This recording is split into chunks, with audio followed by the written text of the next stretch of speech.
Hello and welcome to online Adda for study one is bad for learning. दोस्तों स्वागत है आप सभी का एक बड़ी और लेटेस्ट अपडेट के साथ जो कि संबंधित है बीएड वर्सेस बीटीसी मामले पर। जी हां दोस्तों, बीएड वर्सेस बीटीसी मामले पर सुप्रीम कोर्ट ऑफ इंडिया से एक और बड़ी अपडेट सामने निकल कर आ रही है। डिटेल में आप सभी को जानकारी दी जाएगी। वीडियो को लाइक कर दें और शेयर कर दें, चैनल को सब्सक्राइब करके बेल आइकन को दबा लें जिससे कि आपको रियल ऑथेंटिक जानकारी मिलती रहे।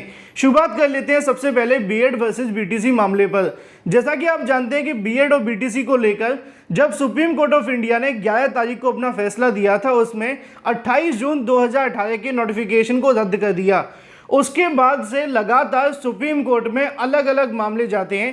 पहले छत्तीसगढ़ के अभ्यर्थी जाते हैं, बीएड अभ्यर्थी, बीएड को प्राइमरी शिक्षक भर्ती में शामिल करने के लिए। उसके बाद बिहार के बीटीसी अभ्यर्थी जाते हैं बीएड को बहाल करने के लिए। और उसके बाद एक और याचिका दाखिल की जाती है केवीएस को लेकर भी। यानी कि जब से 11 तारीख को ऑर्डर जारी किया गया है तब से 3 अलग अलग याचिकाएं दाखिल की गई हैं, जिसमें से 3 के फैसले आ चुके हैं और तीनों के फैसले आपस में टकराते हुए दिखाई दे रहे हैं। अब इसको लेकर एक स्पष्ट फैसला अभी तक नहीं हो पा रहा है बीएड वर्सेस बीटीसी मामले पर, और यही सच है। कई बार छात्र मुझसे कमेंट करके कहते हैं कि सर कभी बीएड अंदर हो जाता है, कभी बीएड बाहर हो जाता है, और ये सच भी है क्योंकि आप सभी ने देखा होगा जब 11 तारीख को बीएड को लेकर सुप्रीम कोर्ट ऑफ इंडिया ने एक आदेश दिया था कि 28 जून 2018 का नोटिफिकेशन रद्द हो जाता है।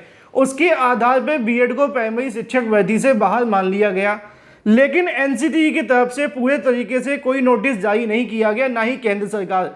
जब से सुप्रीम कोर्ट का ऑर्डर आया है तब से एनसीटीई और केंद्र सरकार पता नहीं किस बिल में जाकर छुप गए हैं इस मुद्दे पर, क्योंकि उनकी तरफ से कोई प्रतिक्रिया न आना इस बात को दर्शाता है कि उनको छात्रों की कोई पड़ी नहीं है।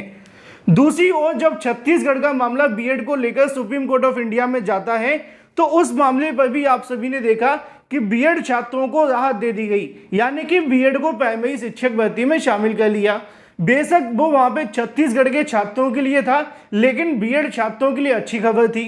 उसके बाद एक और याचिका बिहार शिक्षक भर्ती को लेकर डाली जाती है, और उस याचिका के अंदर क्या होता है, उस याचिका के अंदर भी बीएड छात्रों को प्राइमरी शिक्षक भर्ती से बाहर कर दिया। उस याचिका में कल एक ऑर्डर जारी किया गया जिसकी जानकारी मैंने आप सभी को सुबह भी दी थी, दोपहर के वीडियो के माध्यम से भी दी थी, जिसमें सुप्रीम कोर्ट ऑफ इंडिया कहती है कि 28 जून 2018 के बाद से निकाली गई कोई भी भर्ती या कोई भी भर्ती का प्रोसेस के लिए उठाया गया कोई भी स्टेप इस नोटिफिकेशन के इनवैलिड हो जाने के बाद से वो स्टेप भी इनवैलिड हो जाते हैं। यानी कि जिस आदेश के आधार पर कोई भी भर्ती हो रही थी 28 जून 2018 के नोटिफिकेशन को ध्यान में रखते हुए, वो नोटिफिकेशन तो इनवैलिड हो ही गया, साथ ही साथ उस नोटिफिकेशन के आधार पर जो भी भर्ती हो रही थी वो भी इनवैलिड हो गई। अब इसको लेकर छात्रों के मन में सबसे बड़ा सवाल देखने के लिए मिलने लगा कि इसके आधार पर तो बीपीएससी से बीएड बाहर हो गया, इसके आधार पर जो पुरानी भर्ती, चाहे वो अगर बात की जाए एमपी के माध्यम से हो, राजस्थान के माध्यम से हो, या किसी भी राज्य की तरफ से निकाली गई हो, उससे भी बीएड बाहर हो गया। इसी के साथ यूपीटीईटी को लेकर आप जानते हैं कि अभी तक छात्रों को उनकी जो मार्कशीट है वो नहीं दी गई है। 69,000 शिक्षक भर्ती में 40 से 45,000 बीएड अभ्यर्थी चयनित तो हुए, लेकिन उनको नौकरी मिलेगी कि नहीं इस बात को लेकर कंफ्यूजन है। नौकरी तो मिल गई लेकिन नौकरी रहेगी कि नहीं इसको लेकर कंफ्यूजन है, क्योंकि अभी तक वो सुप्रीम कोर्ट के आदेश के आधार पर पूरे तरीके से एलिजिबल नहीं है। सुप्रीम कोर्ट कहती है बिना बेस कोर्स के वो अयोग्य हैं, और पिछले 2 सालों से उनको अभी तक बेस कोर्स नहीं करवाया। और भी बहुत सारे सवाल ये था कि सुप्रीम कोर्ट ऑफ इंडिया का ऑर्डर कब से लागू होगा, किस राज्य में लागू होगा, किस तरीके से लागू होगा, इसको लेकर कुछ भी स्पष्ट नहीं है। और जो ऑर्डर अभी आ रहे हैं वो पूरे तरीके से आपस में टकरा भी रहे हैं। इसी को लेकर देवेश शर्मा बनाम यूनियन ऑफ इंडिया को लेकर एक याचिका दाखिल कर दी गई है बीएड छात्रों के माध्यम से। इसको आप कह सकते हैं कि एनसीटीई के लिए भी झटका है। क्यों झटका है? क्योंकि एनसीटीई ने अभी तक इस मुद्दे पर अपना रिप्लाई नहीं दिया था। अब मामला जब सुप्रीम कोर्ट में जाएगा तो इसको लेकर सुप्रीम कोर्ट एनसीटीई को फिर से कोई आदेश दे सकती है कि भाई आप इस मुद्दे पर क्यों नहीं खुलकर बोल रहे हैं, क्योंकि सुप्रीम कोर्ट का काम है सिर्फ ऑर्डर देना, उसको सभी राज्यों में फॉलो करवाना एनसीटीई का काम है। लेकिन अभी तक एनसीटीई इस मुद्दे पे कुछ भी बोलने के लिए तैयार नहीं थी। अब बीटीसी के लिए भी झटका छोटा सा, क्योंकि आप जानते हैं कि अगर इस मुद्दे पर कोई ऐसा ऑर्डर दिया जाता है जिसके आधार पर बीटीसी छात्रों को झटका लगता है तो निश्चित तौर पे उनको भी यहाँ से झटका लगेगा।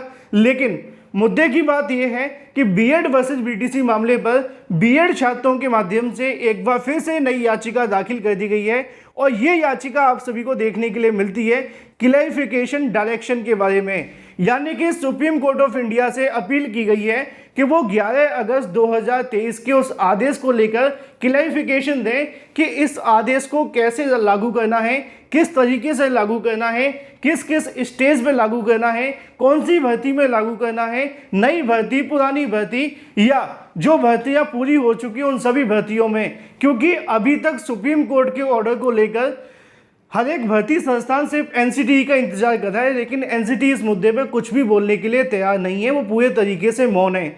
इसी को लेकर बीएड छात्रों के माध्यम से एक और नई रिट याचिका पिटीशन दाखिल करते हुए मांग की गई है कि सुप्रीम कोर्ट ऑफ इंडिया इस मुद्दे पर एक क्लैरिफिकेशन डायरेक्शन दे दे कि किस राज्य में किस तरीके से भर्ती जो हो गई है, चाहे वो नई हो, पुरानी हो या आने वाली भर्ती हैं, उनमें बीएड को लेकर इस आदेश को कैसे फॉलो करना है, जिससे कि जो छात्रों के मन में कन्फ्यूजन है कभी अंदर तो कभी बाहर, वो पूरे तरीके से ख़त्म हो जाए।